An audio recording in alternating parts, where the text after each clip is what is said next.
Bante, kami mohon Bante jelaskan kepada kami tentang sama Wayama Bante. Wayama. Wayama. Wayama artinya ya semangat atau daya upaya. Ini punya arti atau sinonim padanan kata dengan padhana. 4 padhana ya sama dengan 4 sama wayama. Sama padhana atau sama wayama. Padhana, kata padhana itu artinya yang menjadi pondasi, yang menjadi yang utama. Padhana. Pak itu artinya menyeluruh. Dhana itu ya artinya yang menopang secara menyeluruh.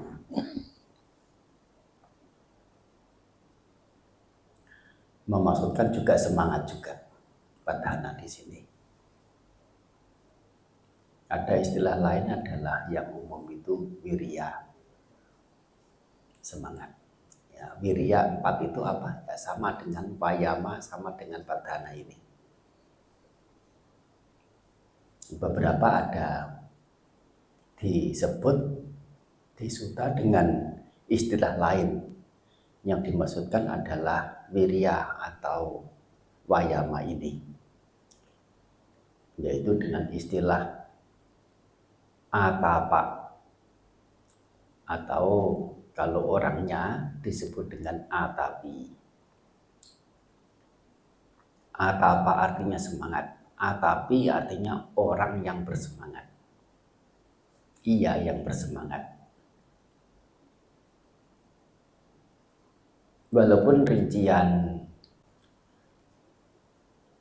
wayama, sama padhana, wirya atau atapi ini adalah sama, yaitu daya upaya dalam mencegah hal buruk yang belum muncul, upaya dalam memangkas, memotong, menghentikan hal buruk yang sedang atau yang telah muncul, upaya dalam memunculkan hal baik yang belum muncul sebagai yang ketiga, dan yang terakhir adalah memelihara, melestarikan, mempertahankan, dan juga mengembangkan, memampatkan, menggandakan hal baik yang telah muncul. Bagaimanapun permaknaan kata wirya atau padhana, atapi, atapa atau wayama ini tetap pada porsinya, yaitu adanya yang disebut dengan semangatnya itu. Jadi upayanya itu. Kata upayanya di sini itu memegang peranan yang penting sebagai kata kunci untuk permanaan wirya, wayama, padhana atau atapa ini. Upaya untuk mencegah hal buruk, upaya untuk menghentikan hal buruk yang telah muncul, upaya untuk membangun hal baik, upaya untuk memelihara hal baik. Ada kata upaya, dan upaya ini yang memegang peran penting. Dan sebagai bentuk dari atau sebagai realisasi, manifestasi dari semangat itu sendiri adalah upaya. Semangat atau upaya ini bisa muncul karena didorong oleh panya,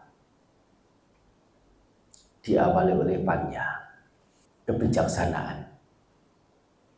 karena bijaksana, mengerti, oh ini adalah dukkha, ini adalah kemunculan dukkha, ini adalah kepadaman dukkha, ini adalah jalan menuju ke kepadaman dukkha.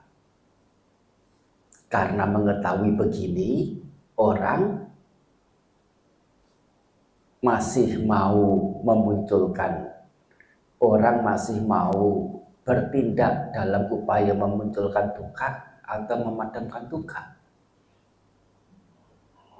Nah, dia akan mengarah ke tindakan-tindakan yang bersifat memadamkan dukkha.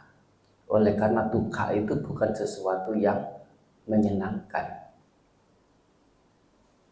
Nah, begitu mengarahkan diri pada hal-hal tindakan-tindakan yang demi memadamkan dukkha, penderitaan, inilah disebut punya gairah canda atau ya kegemaran. Canda, gairah ini, kegemaran ini yang memunculkan yang namanya semangat. Nah, semangat ini memunculkan yang namanya upaya. Di sini adalah semangat dalam posisi sebagai lanjutan setelah seseorang itu memahami akan tujuan dia mau melakukan apa. Nggak bisa muncul secara sekonyong-konyong, secara tiba-tiba dikasih oleh ya wihara mana, kelenteng mana, punden mana, atau dewa mana, tidak bisa. Nah, seperti misalnya semangat, ya. Kalau ada satu proyek, nah proyek ini menghasilkan keuntungan berupa harta kekayaan. Proyek ini diselidik adalah proyek yang benar secara hukum, sesuai norma susila, norma agama, norma etika, adalah hal yang baik dan benar, tidak diragukan lagi dalam kapasitas kita untuk satu pekerjaan yang menguntungkan setelah kalkulasi dari sisi permodalan, logistik, pemasaran, ini itu dan sebagainya, mekanismenya, ya dipertimbangkan itu masih ada keuntungan. Kalau pangsa pasarnya bisa demikian rupa, nah ini akan bisa 60% atau bahkan 120% keuntungan. Selusunya pangsa pasar, ya masih ada keuntungan 10%, 20%. Nah, ini adalah sisi penimbangan keuntungannya. Setelah penimbangan sisi benar baiknya pekerjaan itu. Nah, penimbangan satu lagi adalah pekerjaan itu dalam kapasitas diri, dalam cakupan kapasitas diri untuk mengerjakan. Soalnya kalau satu pekerjaan itu meskipun benar, baik, dan menguntungkan, tapi di luar kapasitas diri, yaitu pekerjaan yang terlalu tinggi, termasuk pekerjaan yang terlalu rendah dibandingkan cakupan kapasitas kita, ya tidak timpal dan risiko tinggi untuk merugi, gagal. Setelah tahu ketiganya ini, itu pekerjaan yang baik dan benar menguntungkan dalam cakupan kapasitas diri untuk melakukan. Ini pengetahuan bukan? Ya, baru muncul kemudian yang namanya greget atau gairah, semangat. Muncul upaya yang disebut dengan semangat inilah. Daya upaya untuk mulai mengerjakan. Jadi dalam agama Buddha, wirya, wayama, padhana, atapi muncul bukan sekonyong-konyong, bukan tahu, ayo semangat, dengan digebukin supaya semangat, mungkin bisa. Tapi apa ya, munculnya karena takut digebukin saja. Zamannya kerja rodi atau zamannya perbudakan. Orangnya semangat-semangat, soalnya kalau kelihatan tidak semangat, tembak mati. Tapi ya itu bukan cara begitu tentu memunculkan semangat. Dengan pemahaman, dengan pengertian, nama lainnya adalah kebijaksanaan. Kebijaksanaan di sini tidak lain adalah pengertian yang mendalam, penghayatan, pemahaman pada 4 kebenaran Arya. Sekali lagi, lagi dan lagi maksudnya, kita tidak lari dari 4 kebenaran Arya dan mohon ini untuk menjadi pegangan yang utama dan tidak bosan-bosan untuk mendengarnya dan menganggap kata-kata yang seperti nama lain dari juru selamat 4 kebenaran Arya. Setiap mendengar itu pasti muncul rasa gairah, senang. Mengapa 4 kebenaran disebut juru selamat? Karena 4 kebenaran Arya adalah panya, kebijaksanaan. Kebijaksanaan ini adalah alat yang paling ampuh yang mengantar seseorang pada keselamatan. Selamat dari duka, yaitu menjadi tidak terlahir lagi untuk menghadapi lika-liku hidup yang penuh dengan berbagai macam bentuk jenis derita. Nah, ini adalah inti dari wayama yang tentu didasari oleh panya. Nah, tetapi hanya ada 2 ini saja. Ada upaya, ada didasari oleh panya, perlu ada 1 hal lagi, yaitu perlu adanya pengingatan atau sati atau pengawasan. Sati, pengawasan juga boleh,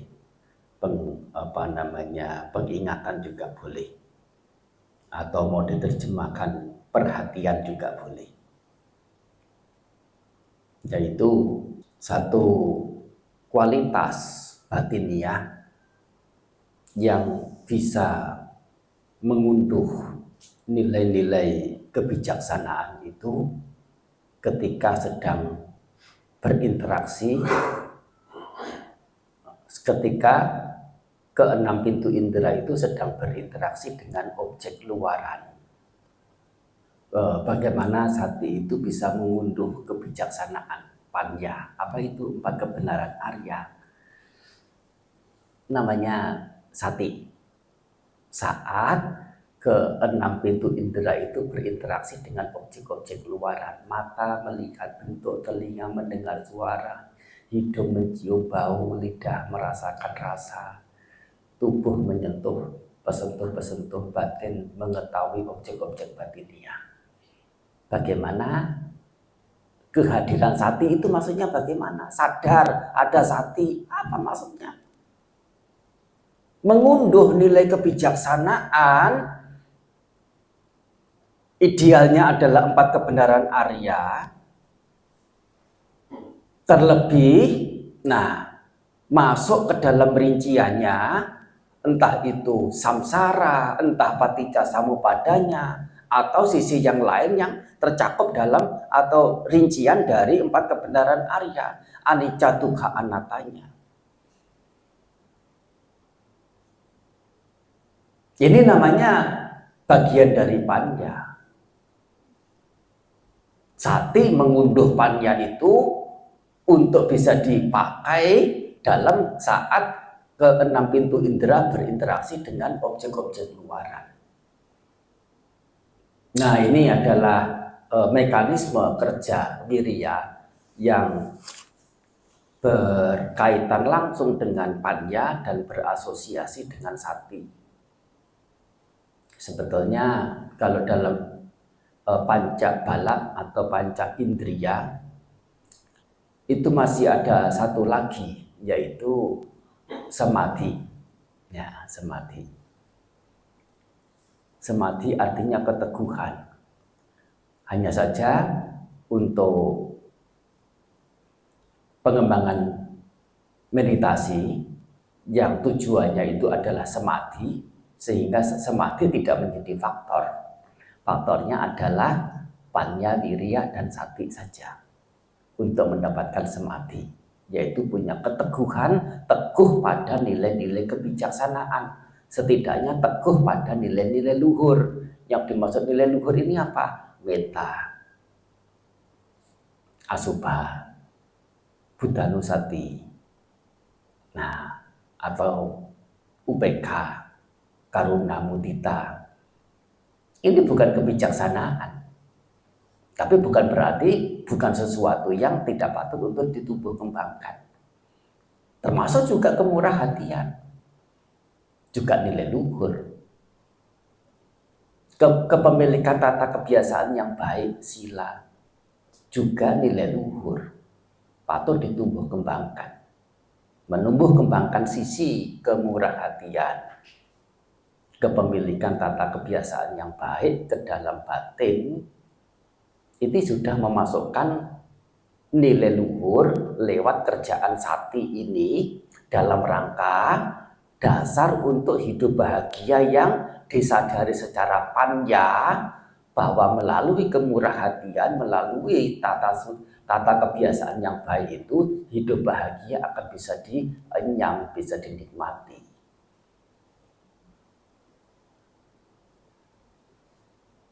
Ini namanya mekanisme kerja antara wirya, panya, dan sati, termasuk juga samadhi. Dan nah, di awal kalau dalam panca indriya atau panca bala ada yang namanya saddha. Saddha ini memang sebagai yang paling mendasar.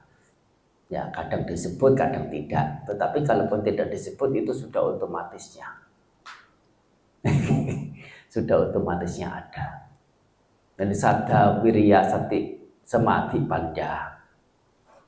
5 ini kalau mau diringkas ya hanya ada 3, yaitu panya, wirya, dan sati.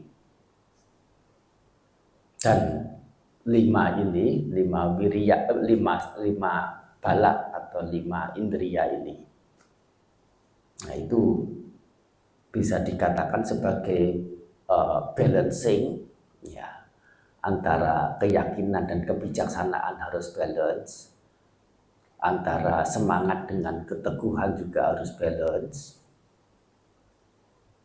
dan sati sebagai yang utama yang memantau. Tidak perlu ada balancing, tapi lebih tinggi lebih baik. Nah, yang lalu itu ada pertanyaan tentang semacam tentang seseorang yang kurang ada semangat dalam kerja ini itu, yaitu karena kurang adanya daya pemikiran, cara pandang ke depan, apa yang diharapkan, apa yang tujuan bahagia, senang apa yang bisa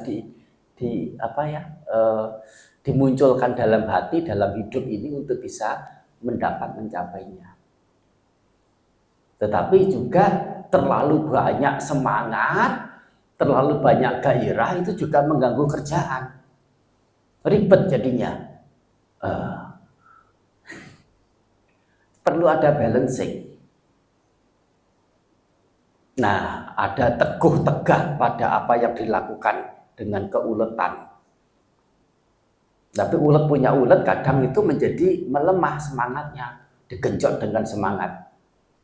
Karena ulet itu mungkin ya menjadi capek, menjadi kesel, menjadi apa ya. Nah, perlu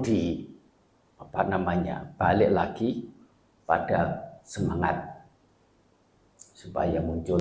Nah, semangat muncul dari mana? Sekali lagi muncul dari daya pikir di awal panya kebijaksanaan. Lebih dari itu juga ya bisa bisa dirunut juga dari saddha, keyakinan itu punya potensi memunculkan wirya.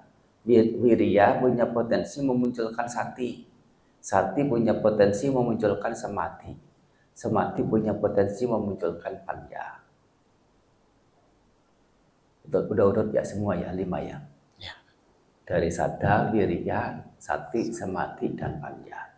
Jadi dari mulai saddha, keyakinan itu, kalau saddhanya saddha yang benar, keyakinan yang benar, arahnya ke sana itu. Dan saddha ini ya yang mendasar tapi belum tentu sesuatu yang pasti benar. Saddha yakin pada sesuatu yang keliru, nah arahnya adalah kehancuran. Hati-hati dengan saddha keyakinan, harus yakin dengan benar. Yakin apa yang benar. Anumodhanaya. Sabbitiyo viwajantu